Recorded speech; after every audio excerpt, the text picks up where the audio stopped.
Do you recall the point at which crypto became understandable to you? Thousands of different coins, tokens, and decentralized applications exist, each with its own set of features and applications. The key to widespread cryptocurrency adoption is education, but the learning curve for cryptocurrency can be steep at first. This could be a problem if you're trying to explain where all your money is going and why to your friends, family, and significant other. As a result, you'll learn how to convey complex crypto concepts to them in a way that they'll understand, as well as how to respond to questions and address concerns they may have. There is a disclaimer to be aware of before we continue. Keep in mind that none of the information you will receive today will be financial advice, because that would be ridiculous. We would rather provide you with the information you need to break free from your economic slavery. Make a name for yourself as a crypto hero. To counter the fad and the moon boy hype, we're putting high-quality crypto content on this channel. It's jam-packed with entertainment, including news, reviews, coins, tokens, tutorials, tools, and more. Subscribe to the channel and ping the notification bell that appears on the right if you want to join in the crypto fight. Keep in mind that watching the entire video will aid in the discovery of this content. Now that we've covered the basics, let us tell you how you can assist others in making cryptocurrency work for them. What the hell is cryptocurrency? Is likely to be the first concern you receive when discussing cryptocurrencies with your friends and family. So here's how you ought to respond to that query. To put it in another way, cryptocurrencies are digital versions of traditional currencies. Each cryptocurrency coin is essentially nothing more than a series of numbers and letters. This may appear complicated, but it is not dissimilar to what we see today with currencies. Here's what we mean. Almost every physical money bill on the planet has a unique serial number, which corresponds to information such as the bill's date of printing, location of printing, and so on. A central bank, in theory, keeps a record of all money bills ever printed and where they are,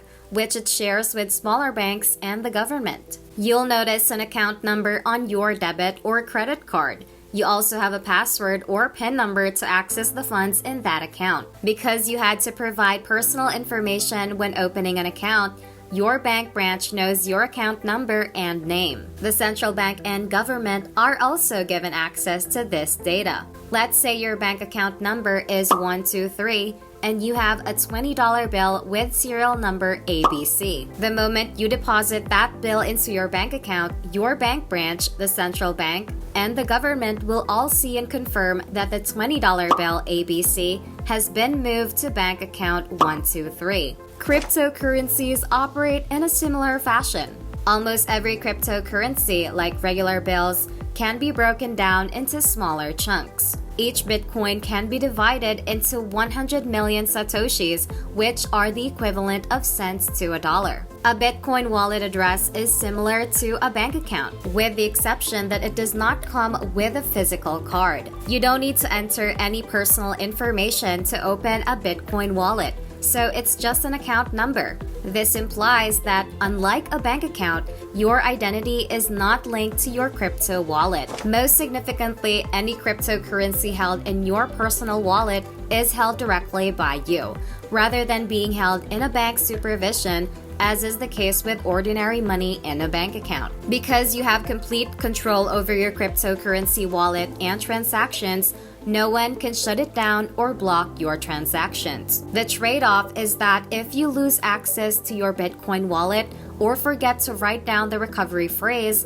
you'll lose your cryptocurrency permanently. Rather than banks and the government keeping track of everyone's bills and bank account balances, people can keep track of their own. All computers connected to a Bitcoin network store these records. These transactions and account balances are open to the public, and anyone may view them using a blockchain explorer. Because handling transactions on a cryptocurrency network can reward computers' cryptocurrency, more computers will join the network, processing transactions, and earning cryptocurrency as a result of this incentive. Because there is no single point of failure, this makes Bitcoin networks secure. This is known as decentralization, and it is the polar opposite of governments and bank centralized structures. That means that the digital currencies that banks throughout the world are producing are not cryptocurrencies, in case you didn't notice. They're constructing a truly terrifying payment system.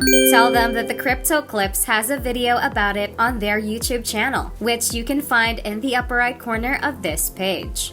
Naturally, the next question that your crypto-curious friends will ask is the unvarying classic, are cryptocurrencies safe? After all, you've probably heard they used a lot of con artists and crooks, so you keep reading about all of these Bitcoin attacks. Well, whether a cryptocurrency is secure or not depends on the context, which is usually what your response should be to these types of questions and comments. To begin with, not all cryptocurrencies are equal. Some cryptocurrencies are designed with speed over security in mind, and the consequences usually manifest themselves quickly. Fortunately for us, there are always hackers attempting to break into cryptocurrency networks in order to deceive them into creating new coins or tokens out of thin air, which they can sell for profit.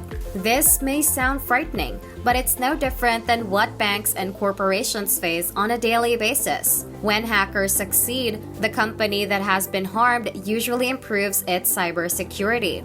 The same is true for cryptocurrencies, which implies that most cryptos that have been operating for a long time haven't been thoroughly battle tested as a result of being constantly targeted by malicious people. If you're still not convinced, consider the fact that, as previously said, some cryptocurrency networks are comprised of computers located all over the world that are continually double-checking transaction histories and account balances. To hack more than half of all the computers linked to a cryptocurrency network at the same time, you'd have to hack more than half of all the machines connected to the network at the same time. If you have a cryptocurrency network like Bitcoin, which has millions of machines all over the world, this is not possible. Some cryptocurrency networks, on the other hand, have fewer machines processing transactions, making them more vulnerable to assault. The same logic applies to centralized cryptocurrency services,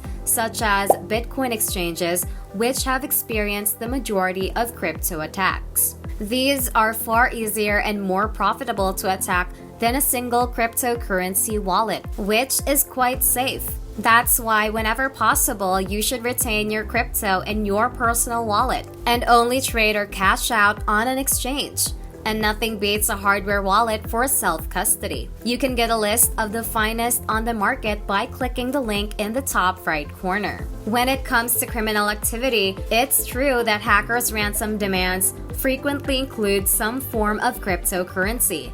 These hackers frequently demand Bitcoin as a cryptocurrency. They nearly always convert that Bitcoin as soon as they can for privacy-oriented cryptocurrency like Monero. This is due to the fact that transactions and wallet balances for Bitcoin and most other cryptos are public. Because of this, authorities can track Bitcoin transactions even more easily than they can ordinary currency. As a result, thieves have no need to actively utilize and maintain a currency that is so easily tracked. Monero and other cryptocurrencies are fully private, and even the US government has been unable to crack its encryption, which is very outstanding when you consider it. The vast majority of cryptocurrencies are not used for illicit purposes, according to some. Only a small number of cryptos are actively employed by criminals. When it comes to cryptocurrency, the actual danger is in investing. Cryptocurrencies are extremely volatile, with prices fluctuating by up to 50% in a single day. Investing too much in cryptocurrency can be incredibly risky, especially if you try your luck with leverage trading, which essentially involves borrowing money. That's why, rather than seeking financial advice, you should only invest what you're willing to lose. Yes, of course, assuming it hasn't already been asked. The following inquiry will be something along the lines of, why are cryptocurrencies so volatile? What makes them valuable in the first place? Here's what you should say in response. What makes the money in your wallet or bank account valuable? It was formerly backed by gold, but that changed, and all state-issued currencies around the world have been losing value since then. This is because the only thing that underpins dollars and euros is our faith in the governments that issue them, and that trust has been deteriorating for decades. Furthermore, governments have been actively inflating and manipulating their currencies to enrich themselves and the companies that sponsor them at the detriment of the general public. This has resulted in record levels of inflation, which encourages people to spend rather than save, leading to overconsumption and the kinds of environmental disasters they claim to wish to avoid.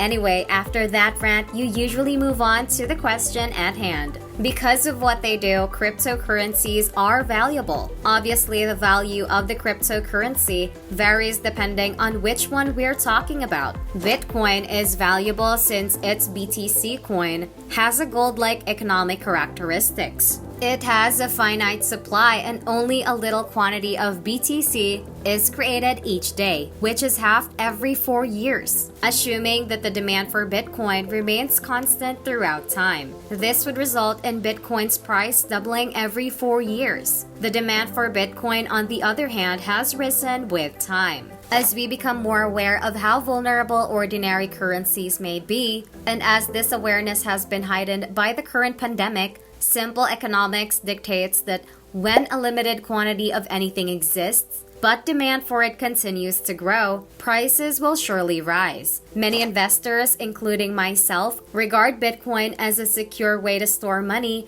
outside of the present banking system. One thing to keep in mind is that most other cryptocurrencies are closely connected with Bitcoin, meaning their prices are heavily influenced by what happens with BTC. Despite this, some cryptos such as Theory have astronomical value due to the benefit they bring. As previously established, the Ethereum network may be used to build cryptocurrency tokens, as well as decentralized applications and websites that cannot be censored or shut down.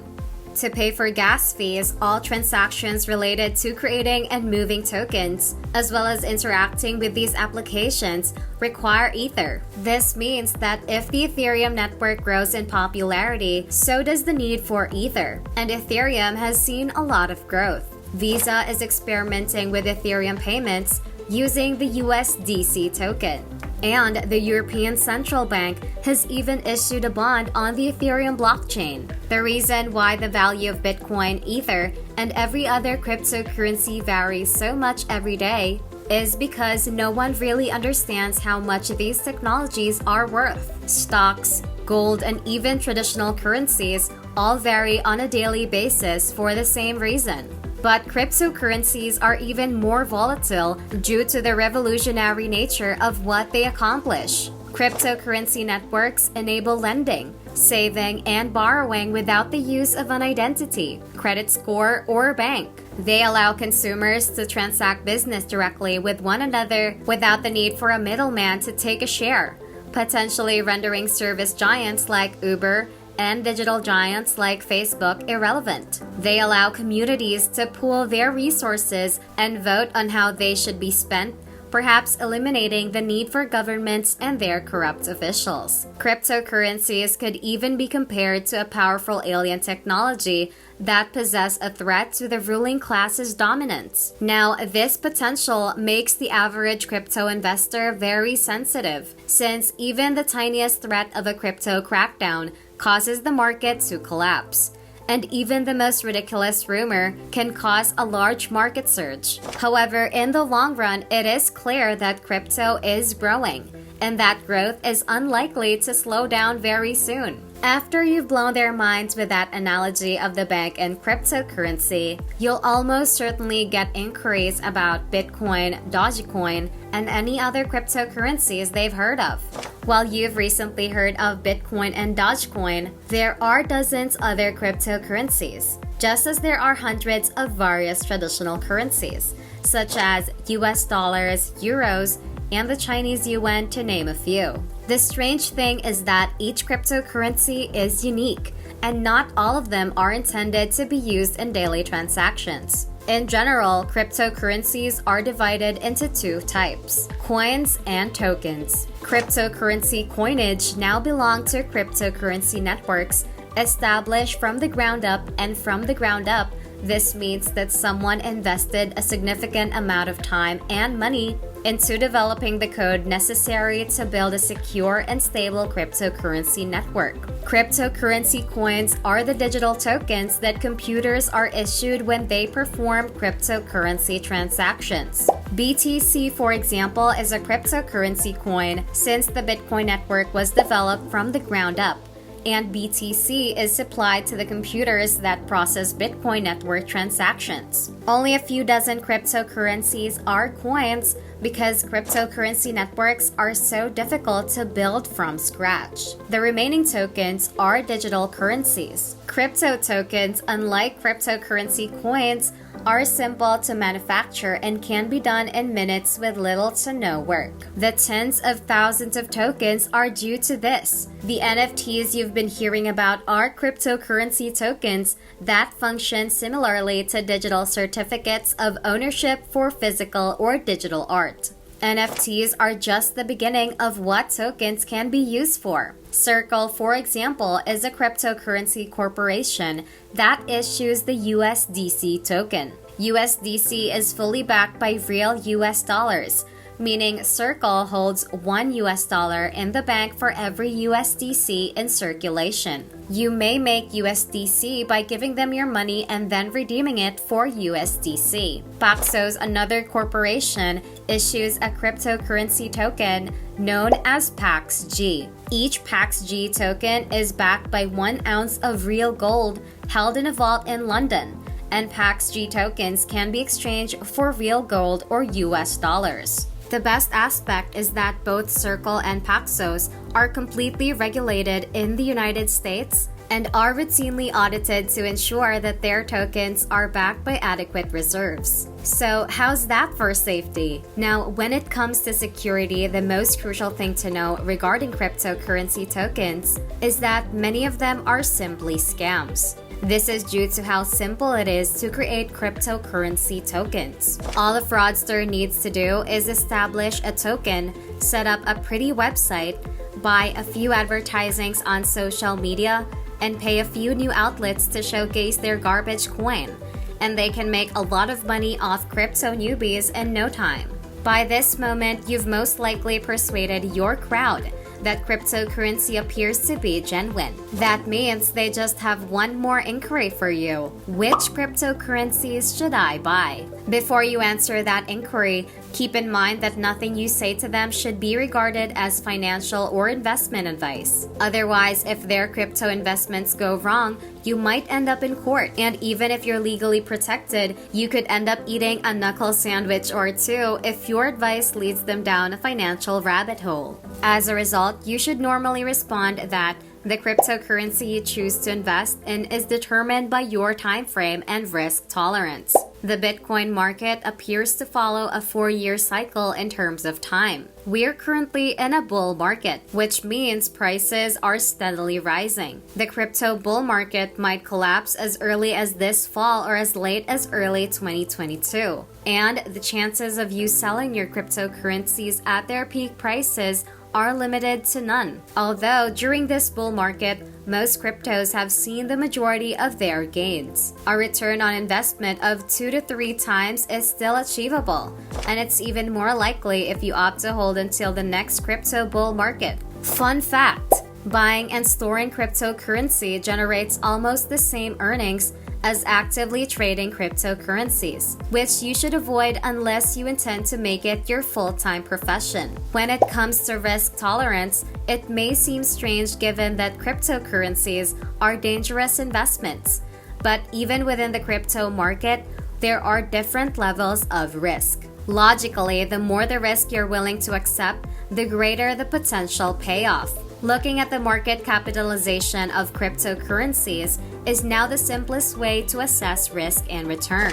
Because the dollar value of cryptocurrencies can be misleading, This is an extremely important metric to evaluate. The current value of a coin or token multiplied by its circulating quantity yields the market capitalization of that cryptocurrency. The reason for the high ranking of the Dogecoin is that it has a circulating supply of 130 billion coins, which, when multiplied by the 30-cent price of Dogecoins, results in a market cap of more than $40 billion.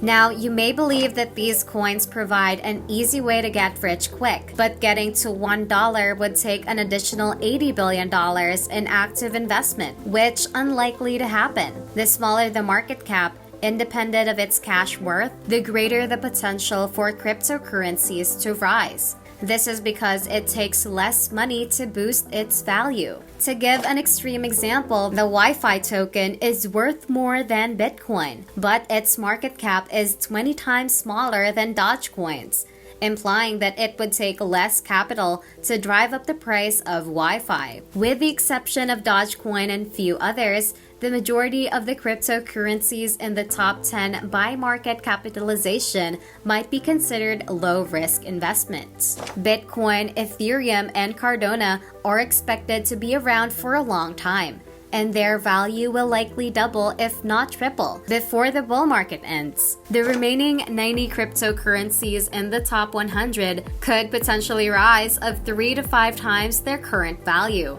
But the lower down the list you go, the riskier the investment becomes because it takes less cash to crash their price. You should avoid any cryptocurrency that isn't in the top 200 by market capitalization because most of the good projects have already emerged. And going any farther is essentially gambling. If you come across any cryptocurrencies that strike your curiosity, you may learn more about them by watching videos on the Crypto Clips, a fantastic cryptocurrency YouTube channel.